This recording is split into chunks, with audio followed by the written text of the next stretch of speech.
Hello everyone, I am Dr. Kumar, Assistant Professor, Department of Wildlife Sciences, Aligarh Muslim University, Aligarh. Air pollution has been one of the most serious and persistent issue of human environment and having negative impact on human health all over the world. According to a report by Lancet Commission on Pollution Health, air pollution was responsible for 1.6 million deaths every year. This fact highlights the need of urgency for attention and action on this issue. In India, air pollution become one of the biggest challenges in front of policymakers. Many of us must be aware of the plight of the Delhi residents in the winter due to air pollution. So, in order to mitigate and control air pollution in India, our parliament passed the Air Prevention and Control of Pollution Act of 1981. Let's have a thorough understanding of this act. Objectives of the act. The key objectives of the act are to provide for the prevention, control and reduction of air pollution, to provide for the establishment of central and state boards to implement the provision of this act, to confer on the boards the powers to implement the provision of this act and to assign to the boards functions relating to air pollution. The chapter 1 of this act deals with the short title, extent, commencement and definition of various important terms used in the act. The act is applicable to the whole of India. Some of the important definitions given in this chapter are: air pollutants means any solid, liquid or gaseous substance including noise present in the atmosphere in such concentration as may be or tend to be injurious to human beings or other living creatures or plants or property or environment. Another definition is the air pollution. Air pollution means the presence in the atmosphere of any air pollutant. Another definition is emission. Emission means any solid or liquid or gaseous substance coming out of any chimney, duct or flue or any other outlet. Chapter 2 deals with Central and State Board for the Prevention and Control of Air Pollution. Central Pollution Control Board constituted under the Act, and board can exercise the powers and perform the function of prevention and control of air pollution under this Act. This board is responsible for coordinating and overseeing the effective implementation of the activities at the national level. The State Pollution Control Board, constituted under Water Prevention and Control of Pollution Act 1974, exercise the power and perform the function of the State Board for the prevention and control of air pollution under this Act. While in those states where such boards are not available, a state government constitute a state for the prevention and control of air pollution. These state boards play a crucial role in executing pollution control program at the state and local levels. No state board shall be constituted for a union territory, and in relation to a union territory, the central board shall exercise the power and perform the function of a state board under this Act for the union territory. A board may constitute as many communities consisting wholly of members or partly of members and partly of other persons, and for such purpose or purposes as it may think fit. Each committee is formed for a specific region or task. Once the committee is formed, it will have its own schedule for when and where they meet. They also have specific rules to follow during their meetings, which are in accordance with the Act. If there are other persons on the committee who are not a part of the board, they can be paid fees and allowance for attending meetings and doing work for the board. Chapter 3 deals with power and function of the board constituted under the Act. Function of the Central Board. The main function of the Central Board shall be to improve the quality of air and to prevent, control, or abate air pollution in the country. The Central Board also performs the following function. It advises the central government on any matter concerning the improvement of the quality of air and prevention, control, or abatement of air pollution. The board is also responsible for planning and implementation of nationwide program for the prevention and control or abatement of air pollution. It coordinates the activities of the state, and if there is any dispute among states, then central board resolve dispute among them. It provides technical assistance and guidance to the state board, carrying out and sponsor investigations and research relating to problem of air pollution and prevention, control or abatement of air pollution. It plan and organize the training of person engaged or to be engaged in programs for the prevention, control or abatement of air pollution.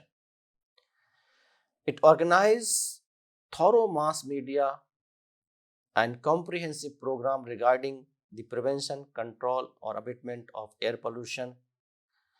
It collect, compile and publish technical and statistical data related to air pollution and the measures devised for its effective prevention, control or abatement, and prepare manuals, codes or guides relating to prevention, control or abatement of air pollution.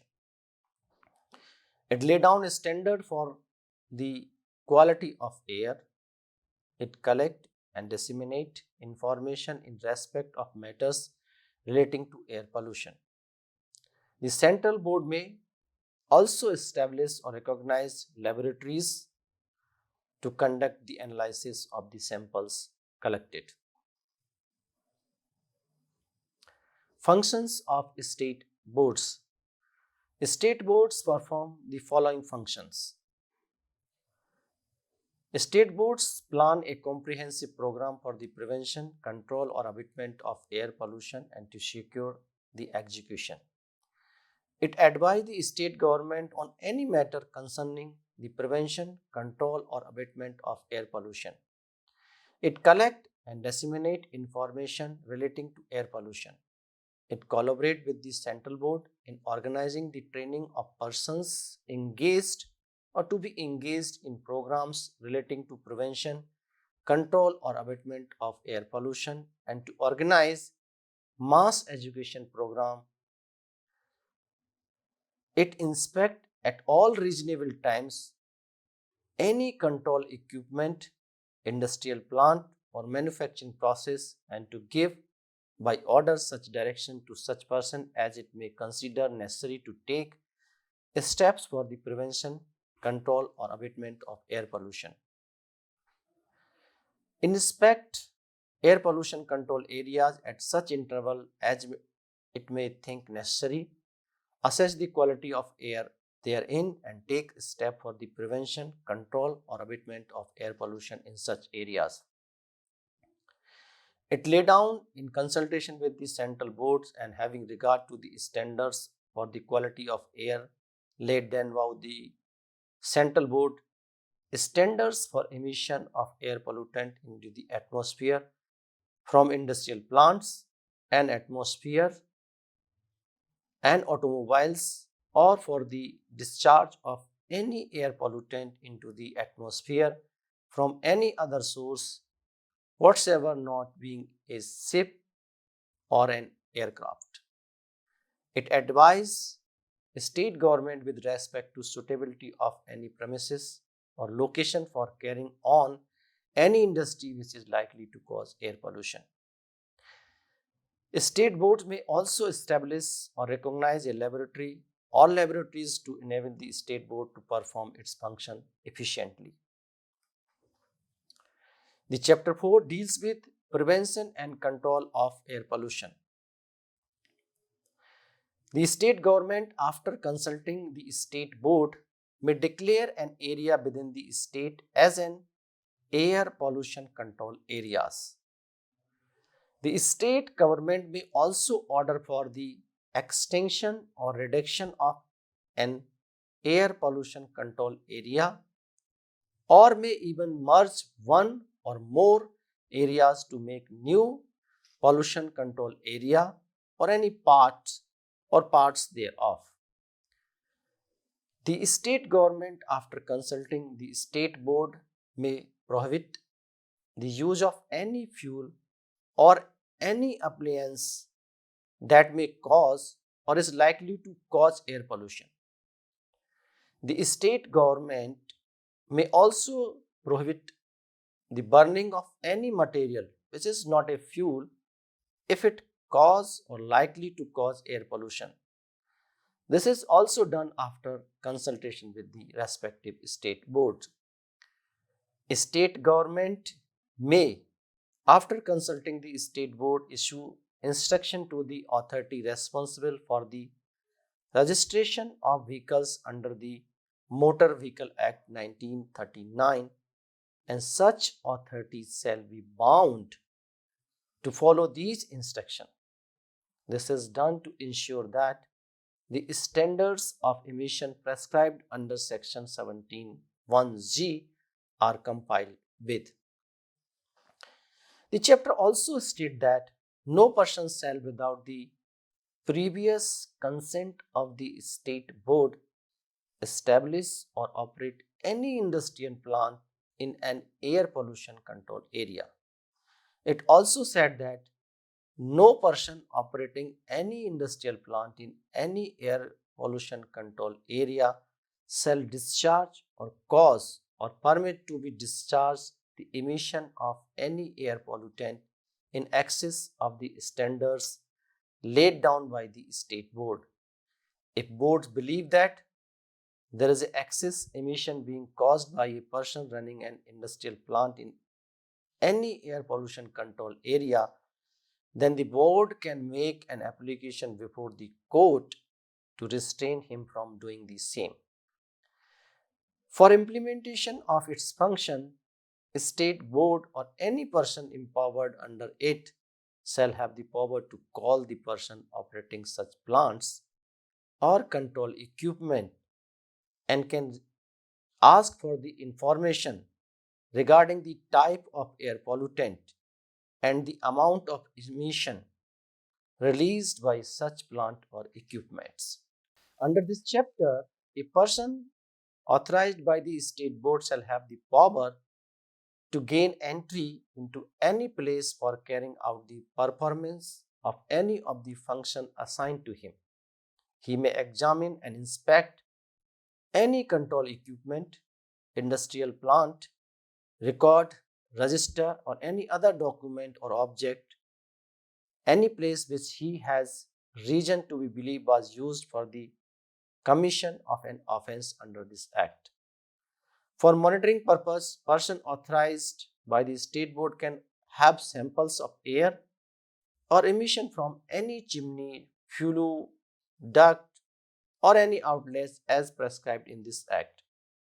Where a sample of emission has been sent for analysis to the laboratory established or recognized by the state board, the board analyst shall analyze the sample and submit a report in the prescribed format. For the same, a state government is empowered to establish air laboratories within a particular state. States can establish more than one laboratories within the state boundary. The function of the state air laboratories are determined by the concerned state government. State government appoint qualified person as government analysis. The chapter also states that any document purporting to be a report signed by a government analyst, or as the case may be, a state board analyst, may be used as evidence of the facts stated there in any proceeding under this act. The chapter also states that central government and boards may, in the exercise of its power and performance of its function under this act, issue any direction to any person, officer or authority, and such person, officer or authority shall be bound to comply with such directions.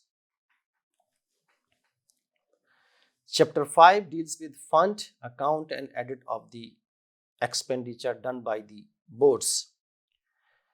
Chapter 6 deals with penalties for violation of provisions of the Act and procedure established for the same. Penalties for the violation of the provisions of the Act are as follows. Section 37 states that anyone who violates Section 21, 22 or instruction given under Section 31A be punishable with imprisonment for a term which shall not be less than 1 year and 6 months, but which may extend to 6 years, and with fine, and in case the failure continue, with an additional fine which may extend to 5,000 rupees for every day during which such failure continue. If the failure continue beyond a period of 1 year after the date of conviction, the offender shall be punishable with imprisonment for a term which shall not be less than 2 years, but which may extend to 7 years, and with fine.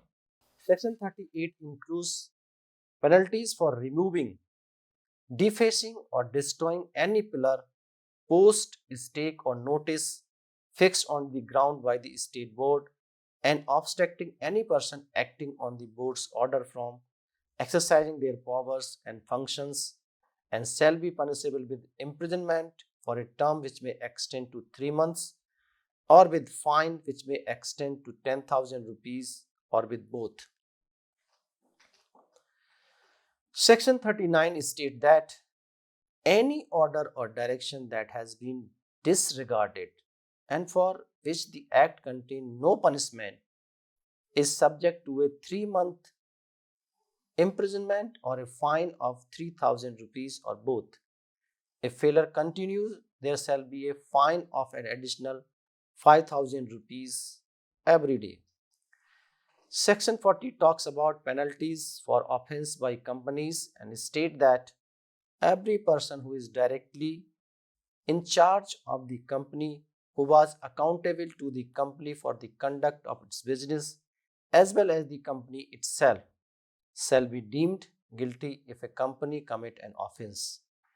If the offense was committed with the consent of the directors, managers, secretary, or another officer, or occurred as a result of their negligence, these individuals will also be considered guilty and subject to be punishment by the Act.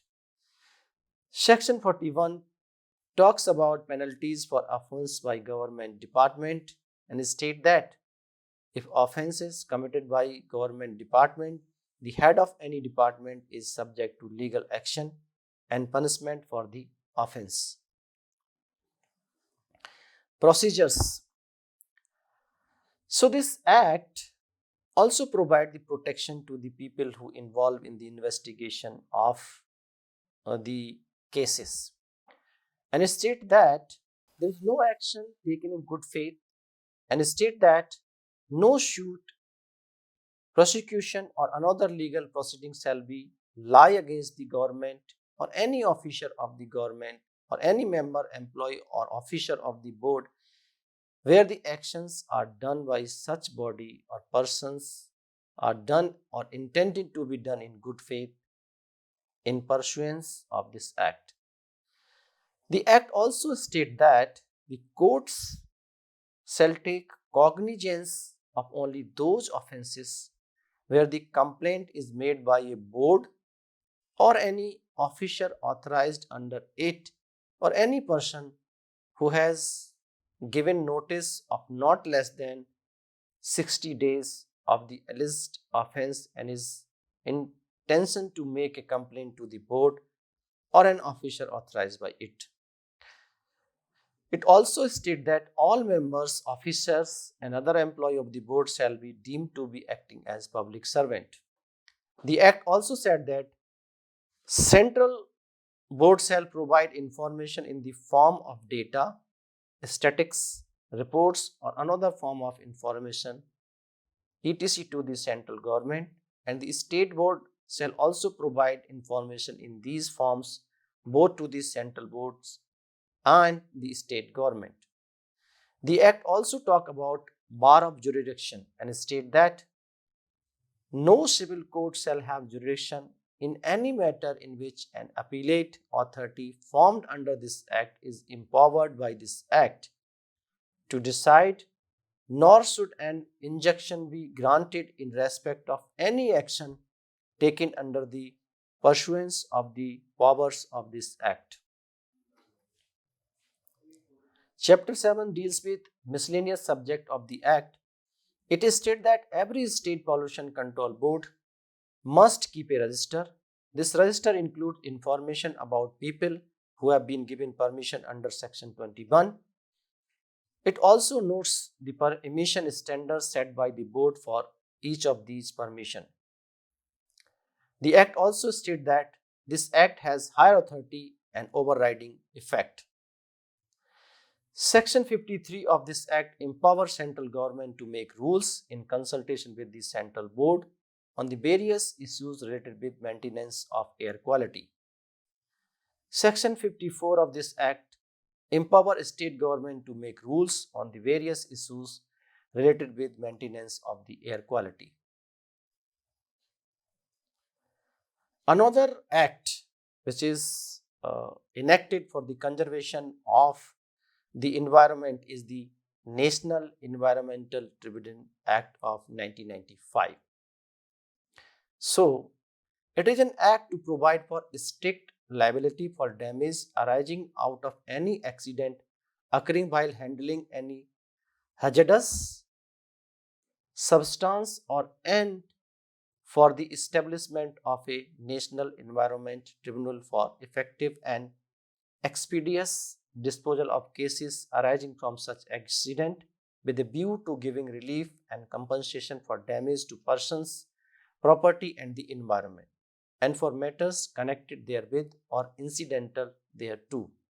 Whereas decisions were taken at the United Nations Conference of Environment and Development held at Rio de Janeiro in June 1992, in which India participated, calling upon the states to develop national laws regarding liability and compensation for the victims of pollution and other environmental damages.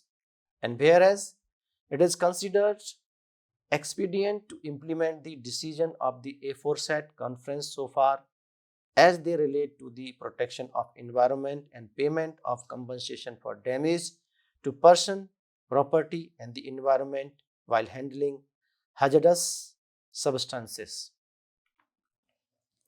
Chapter 1 is primarily and deals with short title, commencement of act and definition of important terms used in the act. This act may be called the National Environment Tribunal Act 1995. Some important definitions given in the act are environment.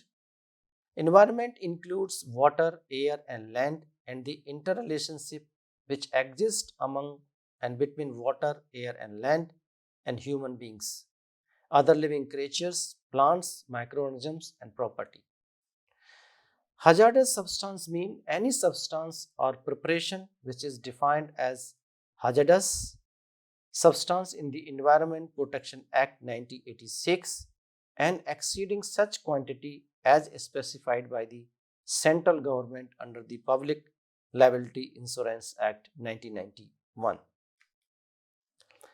Chapter 2 deals with compensation for death, of or injury to a person and damage to property and environment. The chapter states that if there is death of or injury to any person other than a workman or damage to any property or environment has resulted from an accident, the owner shall be liable to pay compensation. If the death, injury, or damage caused by an accident cannot be attributed to any individual activity, but it is the combined effect of several such activities, operation, and processes, compensation will be provided by all responsible for such activities, operations, and processes on an equitable basis. Application for claim for compensation can be made by person who has sustained the injury, owner of the property, any agent duly authorized by such person or owner of such property, representative of body or organization functioning in the field of environment, central government or state government or a local authority. Chapter 3 deals with establishment of the tribunal. The central government shall establish a tribunal to be known as National Environment Tribunal to exercise the jurisdiction, powers and authority. It also talks about composition of the tribunal and the chairperson and its member, their time frame of the office, salaries and financial and administrative powers.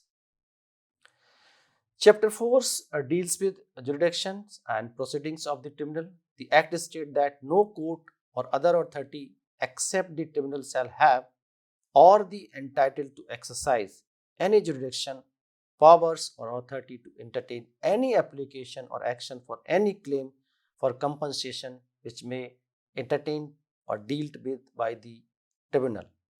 It also said that where any amount of compensation is ordered to be paid under any award by the tribunal on the ground of any damage to environment, that amount shall be submitted to the Environmental Relief Fund. If offense is committed by a company, every staff, whichever responsible for the offense, will be punished. The Act empowers central government to make rules. The chapter 5 deals with miscellaneous issues and state that whoever fails to comply with any order made by the tribunal, he or she shall be punishable with imprisonment for a terms which may extend to 3 years or with fine which may extend to 10 lakh rupees or with both. National Green Tribunal Act 2010. So this is another important act which is implemented or enacted by the Indian government to ensure the conservation of environment in India. It is an act to provide for the establishment of National Green Tribunal for the effective and expeditious disposal of cases relating to environmental protection and conservation of forest and other natural resources, including enforcement of legal rights relating to environment and giving relief and compensation for damages to persons and property. And whereas India is party to the decisions taken at the United Nations Conference on the Human Environment held at Stockholm in June 1972, in which India participated, calling upon the states to take appropriate steps for the protection and improvement of the human environment. And whereas decisions were taken at the United Nations Conference on Environment and Development held at Rio de Janeiro in June 1992, in which India participated, calling upon the states to provide effective process to judicial and administrative proceedings, including redress and remedy to develop national laws regarding liability and compensation for the victims of pollution and other environmental damage. And whereas in the judicial pronouncement in India, the right to healthy environment has been construed as part of the right to life under Article 21 of the Constitution. And whereas it is considered expedient to implement the decision taken at the aforesaid conference and to have a national green tribunal in view of the involvement of multidisciplinary issue relating to the environment. Establishment of National Green Tribunals and its power and function. Under the Act, central government said establish the National Green Tribunal for effective and expeditious disposal of cases relating to environment protection and conservation of forest and other natural resources. Under the Act, NGT is mandated to make disposal of applications or appeals finally within 6 months of filing of the same. The NGT has 5 places of sitting. New Delhi is the principal place of sitting, and Bhopal, Pune, Kolkata, and Chennai are the other 4. National Green Tribunal has jurisdiction over all civil cases involving substantial questions relating to environment, including enforcement of any legal right relating to environment. It also performs vital roles that are preventive, ameliorative, or remedial in nature for the environment conservation. The Act also provides a procedure for a penalty for non-compliance by order by NGT, and people or companies or department, whoever is guilty, shall be punishable with imprisonment for a term which may extend to 3 years, or fine which may extend to 10 crore rupees, or both fine and imprisonment. Areas of operation of NGT. NGT deals with civil cases under the 7 laws related to the environment. These laws includes the Water Prevention and Control of Pollution Act 1974, the Water Prevention and Control of Pollution Cess Act 1997, the Forest Conservation Act 1980, the Air Prevention and Control of Pollution Act 1981, the Environment Protection Act 1986, the Public Liability Insurance Act 1991, the Biological Diversity Act 2002, Wildlife Protection Act 1972, and Scheduled Tribes and Other Traditional Forest Dwellers Recognition of Forest Right Act 2006 have been kept out of NGT jurisdiction. Thank you.